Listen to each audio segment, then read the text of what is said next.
كان عندي creative block ومش لاقية أفكار محتوى. ما كنتش متخيلة إن حاجة هفكر فيها هتكون سحر وهتطلع لي أفكار من تحت البلاط. أنا كل ما كنت بفكر في فكرة كنت بقول لأ، إيه ده؟ دي بديهية جدا، أقولها للناس ليه؟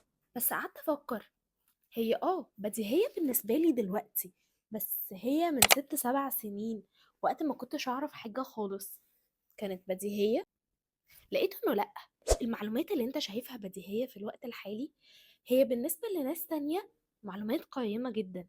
يعني انت مثلا لو دكتور سنان، انت ممكن تبقى عارف ان احنا مهم جدا نغسل سناننا بالليل، ومهم جدا ان احنا نستخدم خيط الاسنان، وان خلة الاسنان دي حاجة مش صحية. بس المتلقي ممكن يكون ما يعرفش كده. المريض اللي بيجيلك ممكن يكون دي بالنسبة له معلومات قيمة جدا ومحتاج يسمعها.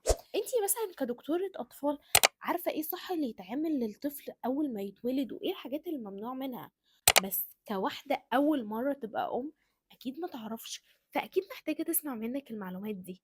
فهات كده ورقة وقلم واكتب كل الأسئلة البديهية اللي انت شايفها ان الناس مش محتاجة تسمعها، هتلاقي كونتنت طلع لك من تحت البلاط قد كده.